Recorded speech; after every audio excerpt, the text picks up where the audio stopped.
itu korupsi?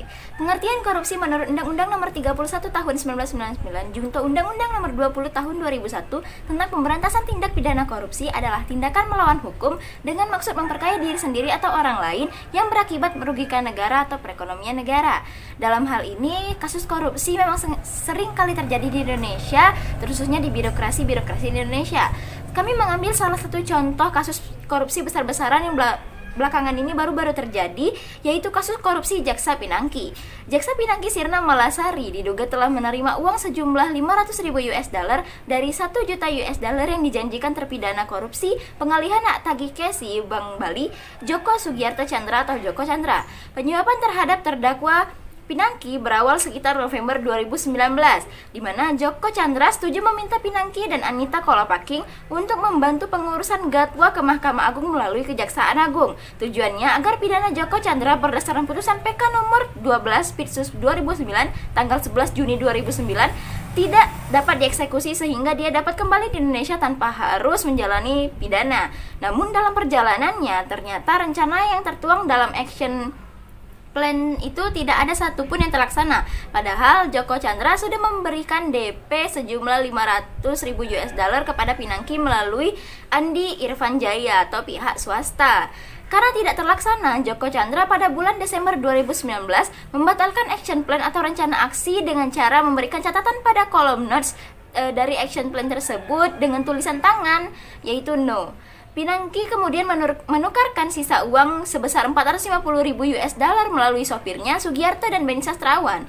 Uang hasil penukaran falas itu lalu digunakan Pinangki untuk membeli mobil BMW X5, pembayaran dokter kecantikan di Amerika, dan membayar sewa apartemen atau hotel di New York.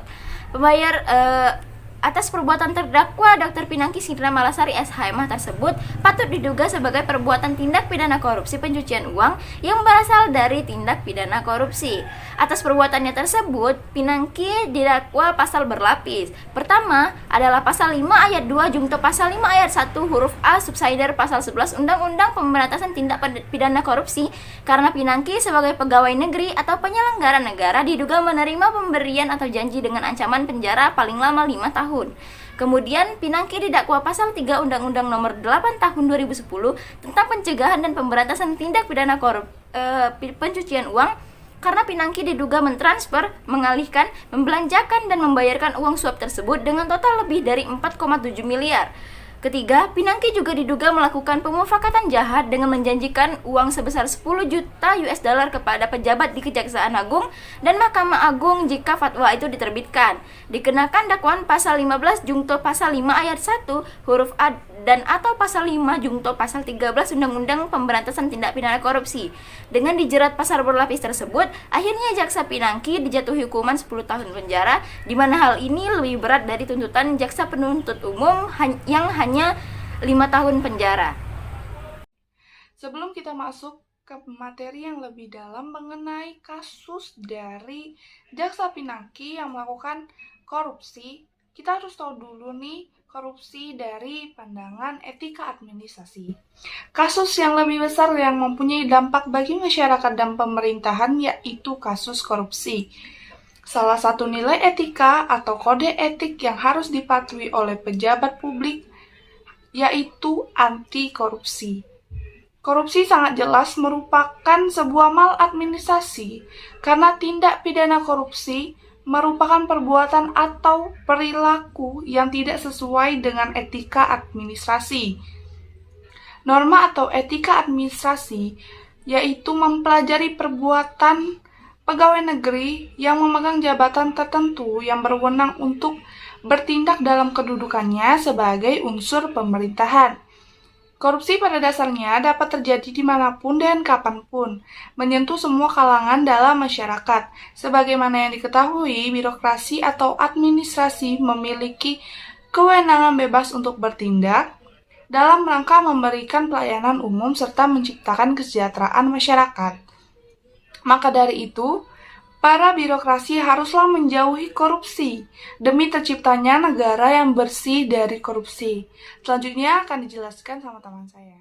Baiklah, saya Fajar Wijaya. Di sini saya akan menjelaskan nilai-nilai apa aja sih yang dilanggar oleh kasus Jaksa Pinangki ini. kasus penyuapan terhadap Jaksa Pinangki yang dilakukan oleh buronan terpidana kasus korupsi, KC Bank Bali jelas melakukan beberapa pelanggaran terhadap nilai yang berlaku, yaitu pertama adalah nilai etika. Nilai etika dalam suatu teori etika adalah kerangka pemikirannya sistematis tentang etika yang dapat menjelaskan tentang perilaku manusia yang pantas disebut baik atau etis tertentu, perbuatan baik secara moral. Dengan demikian, teori etika akan membantu kita untuk menilai sebuah keputusan yang etis atau sebuah keputusan moral yang tahan uji. Kasus Jaksa Pinangki ini telah melanggar teori atau etika deontologi. Tindakan korupsi jelas melanggar teori deontologi ini. Kasus korupsi dan penyuapan tentunya ya. Karena perilaku korupsi uang negara menunjukkan bahwa hak masyarakat yang seharusnya mendapatkan kesempatan menikmati kesejahteraan dari uang negara baik secara langsung maupun tidak langsung telah diambil oleh para penjabat negara. Itu korupsi yang terlibat pada kasus korupsi dan penyuapan. Perilaku korupsi uang negara menunjukkan bahwa ada ketidakadilan di antara pejabat publik. Mereka sama-sama bekerja mengabdi pada negara, namun pendapatan yang berbeda dan bahkan bisa mendapat privilege yang berbeda jika koruptor ini tetap dirawat oleh negara. Yang kedua adalah nilai moralitas. Dimensi moralitas niscaya berhubungan erat dengan dimensi spiritual dan sakralitas. Namun tetap harus diwaspadai bahwasanya suara hati dapat keliru karena ketidaksanggupan atau kerapuhan manusia dalam perjuangan untuk membedakan roh dinilai dari pemahaman moralitas. Tindakan korupsi seperti yang menjerat Jaksa Pinangki ini mencerminkan karakter koruptor yang tidak memiliki keutamaan, baik keutamaan horizontal maupun keutamaan vertikal. Orang yang melakukan korupsi adalah orang yang tidak bijaksana, tidak adil, dan tidak memiliki disiplin birokrasi. Baiklah, nilai yang terakhir adalah nilai Pancasila. Pada kasus tindak pidana korupsi dan kasus penyuapan pada Jaksa Pinangki, tentunya merupakan suatu tindakan fatal di negara Indonesia. Hal ini karena tindakan korupsi juga melanggar dan menyeleweng dari nilai-nilai luhur yang terkandung dalam Pancasila. Dengan menyelewengkannya, tindakan korupsi terhadap nilai-nilai luhur Pancasila ini akan menyebabkan kondisi dan situasi negara kita semakin buruk dan banyaknya terjadi kegaduhan-kegaduhan. Maka dari itu, kita haruslah melakukan segala sesuatu sesuai dengan nilai-nilai yang terkandung dalam Pancasila, terutama bagi para penjabat, agar ketika melakukan sesuatu tidak menimbulkan penyelewengan yang berdampak negatif bagi bangsa dan negara. Tindakan tersebut bukan hanya melanggar aturan negara semata, tetapi juga telah melanggar ideologi dan prinsip yang terkandung dalam nilai-nilai Pancasila itu sendiri.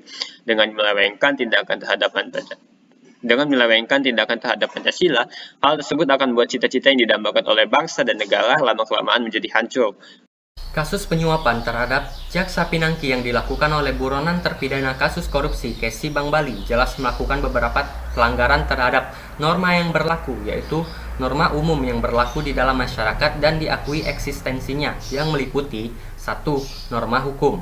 Norma hukum adalah aturan-aturan yang dibuat oleh lembaga negara yang berwenang, yang mengikat dan bersifat memaksa demi terwujudnya ketertiban masyarakat. Akan tetapi dengan berdasarkan tindakan yang dilakukan oleh Jaksa Pinangki, yaitu menerima suap sebesar $500.000 AS dari Joko Chandra terkait kepengurusan fatwa di Mahkamah Agung. Oleh karena itu, Pinangki dijerat pasal 5 ayat 2 JO pasal 5 ayat 1 huruf A Undang-Undang Nomor 31 Tahun 1999 sebagaimana diubah dengan Undang-Undang Nomor 20 Tahun 2001 tentang pemberantasan tipikor subsider pasal 11 Undang-Undang Tipikor.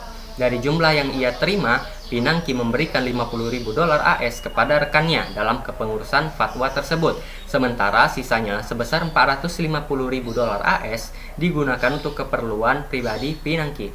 Oleh sebab itu, Pinangki juga didakwa melakukan tindak pidana pencucian uang atau TPPU.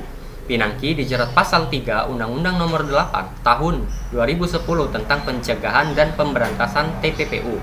Terakhir, Pinangki didakwa melakukan pemufakatan jahat dan dijerat pasal 15 JO pasal 5 ayat 1 huruf A Undang-Undang Tipikor subsider pasal 15 JO pasal 13 Undang-Undang Tipikor. Yang kedua, norma kesusilaan. Norma ini bersumber dari hati nurani manusia. Norma kesusilaan mendorong manusia untuk berbuat baik dan menghindari perbuatan buruk. Seorang jaksa dilarang menggunakan jabatan dan kekuasaannya untuk kepentingan pribadi atau pihak lain. Dalam hal tersebut, jaksa tidak boleh menyalahgunakan pekerjaan tersebut dikarenakan jaksa harus bersikap profesional. Ini merupakan kode etik dari seorang jaksa yang harus dipenuhi. Akan tetapi, apa yang dilakukan oleh seorang jaksa pinangki berbanding terbalik dengan kode etik tersebut. Itu artinya tidak ada hati nurani di dalam diri jaksa pinangki, karena jaksa pinangki telah menyalahgunakan kekuasaannya untuk kepentingan pihak lain dengan menerima suap, dan ini merupakan sikap yang tidak profesional dan melanggar kode etik seorang jaksa. Yang ketiga, norma agama. Dalam pandangan agama, segala praktik korupsi dilarang karena merupakan pelanggaran HAM.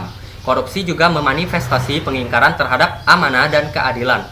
Usaha jalan pintas yang dilakukan oleh jaksa pinangki dengan tidak mengindahkan norma atau nilai untuk memperoleh sesuatu bagi pemenuhan kepentingan pribadi atau kelompok tertentu merupakan sebuah kejahatan yang luar biasa yang tentunya dilarang oleh agama manapun. Nah, tadi sudah membahas tentang norma dan nilai yang dilanggar. Sekarang kita berlanjut ke bentuk korupsi yang dilakukan. Bentuk korupsi yang menjerat jaksa pinangki adalah penerimaan suap dan gratifikasi. Jaksa pinangki terbukti menerima uang suap sebesar 500.000 US dollar atau sebesar 7 miliar rupiah dari Joko Chandra dalam upaya agar Joko Chandra dapat kembali ke Indonesia tanpa menjalani vonis 2 tahun penjara di kasus korupsi pengalihan hak tagih atau KESI Bank Bali. Pinangki juga terbukti melakukan pencucian uang dari suap yang dia terima.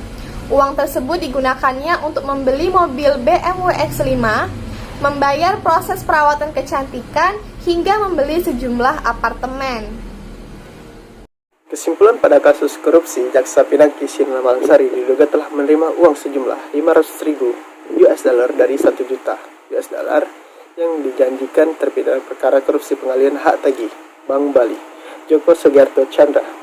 Penyuapan terhadap terdakwa pinangki berawal sekitar November 2019 yang bertujuan agar terpidana Joko Chandra berdasarkan putusan PK nomor 12 PK /Pitsus 2009 tanggal 11 Juni 2009 tidak dapat dieksekusi sehingga dia dapat kembali ke Indonesia tanpa harus menjalani pidana. Namun tidak terlaksananya action plan membuat pinangki kemudian menukarkan sisa uang 450.000 US dollar melalui sopirnya Sugiarto dan Bene Sasrawan. Uang hasil penukaran falas itu lalu digunakan pinangki untuk membeli mobil BMW, pembayaran dokter kecantikan di Amerika, dan pembayaran sewa apartemen atau hotel di New York. Atas perbuatan terdakwa, Dr. Pinangki Shirna Malasari tersebut patut diduga sebagai perbuatan tindak pidana pencucian uang yang berasal dari tindak pidana korupsi. Terdapat juga bukti chat antara mantan pengacara Joko Chandra, Anita Kolokaping, Pinangki, dan serta Joko Chandra sendiri melalui aplikasi WhatsApp pada November 2020. Pada kasus korupsi ini, terdapat pelanggaran nilai etika, moralitas, dan juga nilai Pancasila, dan juga pelanggaran terhadap norma-norma seperti norma hukum, kesusilaan, dan juga norma agama.